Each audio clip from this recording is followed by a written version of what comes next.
아시아의 대표 의상이라며 축혀 올려졌던 기모노가 사실은 겉멋만 잔뜩 든 별거 없는 문화임이 드러나면서 한류에 힘입은 한복의 우수성과 아름다움이 조명받고 있습니다.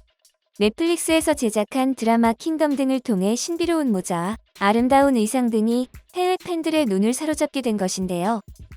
세계적인 대형 쇼핑몰 아마존에서 갓이 불티나게 팔리고 있는 것만 봐도 해외에서 한복의 인기가 어느 정도인지 가늠할 수 있습니다. 또한 해외에서 한복을 찾는 이들이 많아져 한복 전문점에 제작을 의뢰해 해외로의 배송량이 급증하기까지 했다고 하는데요. 한복을 차용해 만든 BTS의 의상은 한정판으로 출시돼 완판을 기록하는 기염을 토하기도 했죠. 한국이 이렇게 잘 나가니 배가 아팠던 중국은 또다시 한복이 자기네 거라고 우기기 시작했습니다. 젊은 층을 중심으로 SNS의 한복은 중국의 전통 의상인 한푸에서 유래했다는 억지가 판을 쳤었는데요. 이에 일본도 가만히 있지 않았습니다. 기모노야말로 아시아를 대표하는 아름다운 전통 의상이라고 주장하며 우리의 한복을 폄하하기 바빴습니다. 확실히 일본의 기모노는 일본인들이 일상에서 많이 입기도 하고 그런 만큼 매체에서 자주 나오기 때문에 익숙하기는 합니다. 우리나라만 해도 만화 산업에 일본 만화가 차지하는 비율도 높고 소비율도 높은 데다가 일본 만화는 중요한 복선, 소재, 심볼 같은 것에 심심찮게 일본 문화를 버무려 놓고 최대한 뻥튀기를 해놓으니 기모노가 상당한 매력을 가지고 있는 것처럼 느껴지는 것도 무리는 아닙니다. 하지만 기모노는 그들이 말하는 것처럼 막 대단한 옷이 아닙니다. 겉보기에 화려할 뿐이지 입고 벗는 과정이 얼마나 번거로운지 말로 다 할 수 없는데요.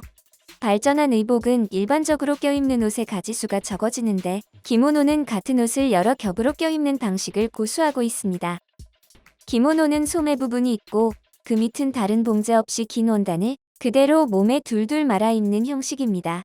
상하에 구분이 없는 원피스 같은 느낌인데요. 기모노는 입을 때 어찌나 번거롭고 불편한지 누군가 도와주지 않는다면 혼자서는 입을 수도 벗을 수도 없는 옷입니다. 혼자서 도저히 입을 수가 없어 기모노를 입혀주는 사람이 따로 있을 정도인데요. 기모노에는 단추 같은 것도 없고 한복처럼 고름이 있는 것도 아니어서 허리띠로 묶어 고정해야만 하는데 이때 사용되는 허리띠가 굉장히 넓고 화려합니다. 이것의 이름은 오비라고 하는데요.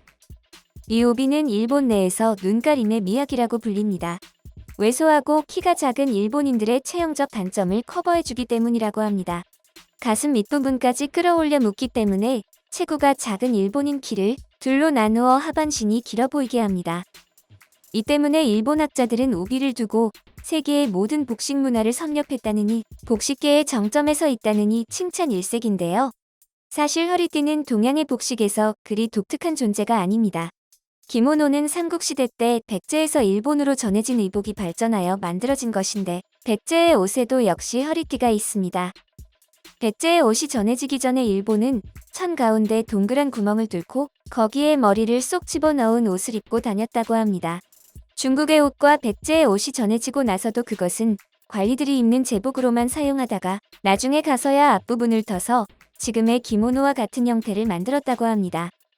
이처럼 허리띠는 그리 독창적인 것도 아닌데 이 오비가 왜 그토록 일본 학자들의 사랑을 받는가 하면 매듭을 등 뒤로 돌려 묶는 방식은 기모노가 유일하기 때문이라고 합니다.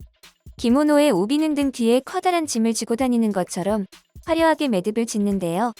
그래서 기모노가 앞부분보다는 옆, 뒤에서 볼 때 훨씬 화려해집니다. 이건 사람을 감상할 때 앞보다는 옆이나 뒤를 보게 된다는 점을 고려한 것이라는 해석도 있습니다. 말하자면 보여주기 위한 여성의 상품화를 위한 장식이란 것이죠. 실제로 남자들의 오비는 작고 화려하지도 않습니다. 일본은 알면 알수록 여성의 상품화가 심한 나라인데 의복에서도 그 기질이 여실히 드러났습니다.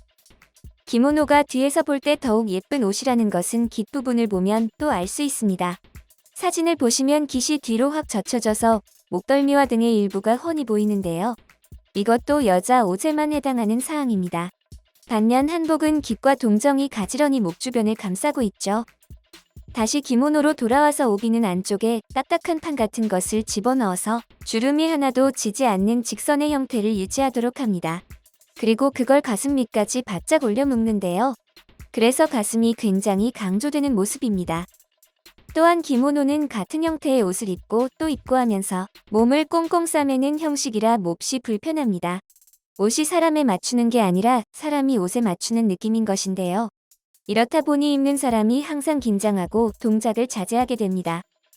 걸을 때도 보폭이 좁아지고 앉을 때는 무릎을 꿇게 되고 무척이나 불편할 따름입니다.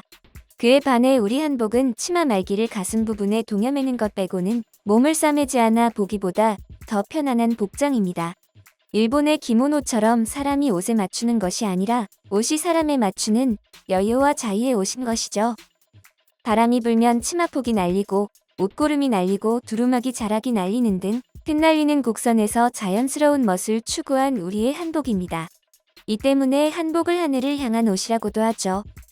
기모노는 원단 자체가 매우 화려하고 패턴도 여러 가지가 있는데 그럴 수밖에 없는 것이 옷 자체의 형태가 단순하기 때문입니다. 아무런 꾸밈이 없다면 정말로 멋없는 옷이 바로 기모노인데요. 일본이 기모노를 아시아의 대표 의상이라고 말하는 건 우수성과 실용성이 아니라 단순히 옷에 수놓은 화려한 무늬 때문인 것 같습니다.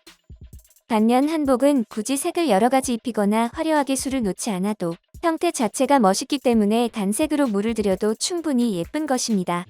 한복의 특징은 이뿐만이 아닙니다. 한복은 바닥에 두었을 때는 평면적이지만 입고 나면 입체적이게 되어 우아하고 부드러운 아름다움을 느낄 수 있는데요. 또 키만 비슷하다면 누구나 몸에 맞게 입을 수 있는 실용성 좋은 옷이기도 합니다.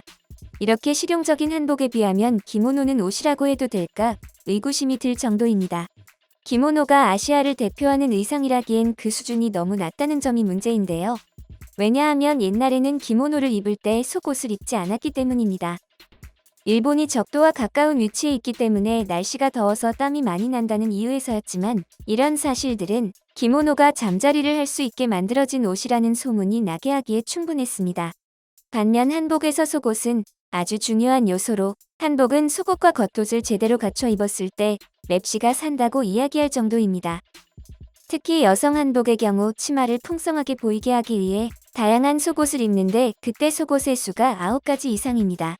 이 많은 속옷들은 멋만을 위한 것이 아니었는데요. 땀을 흡수하게 하거나 편하게 활동할 수 있도록 실용성 있게 만들었습니다. 사실 기모노는 대단한 것 하나 없고 한복이 뛰어난 것을 알고 있는 일본인들이라 그런지 몇 달 전 뉴욕의 타임스퀘어 전광판에 한복 광고가 올라간 것을 보고 시기와 질투가 끊이지 않았습니다. 일본인들은 기사의 댓글로 뉴욕시는 한국에 관해서 불길한 일이 생길 거야. 중국 짝퉁 의류, 저런 유아복 같은 부끄러운 것 세계에 알리지 말아주세요 등 유치하기 짝이 없는 반응들을 보였습니다. 일본이 아무리 저렇게 발악을 해도 우리의 한복이 뛰어나고 아름다운 옷이라는 사실에는 변함이 없죠. 좋은 옷을 물려주신 우리의 조상님들에게 감사하는 마음이 듭니다. 우리의 한복이 한류와 함께 해외로 더 널리 퍼져나갔으면 좋겠습니다.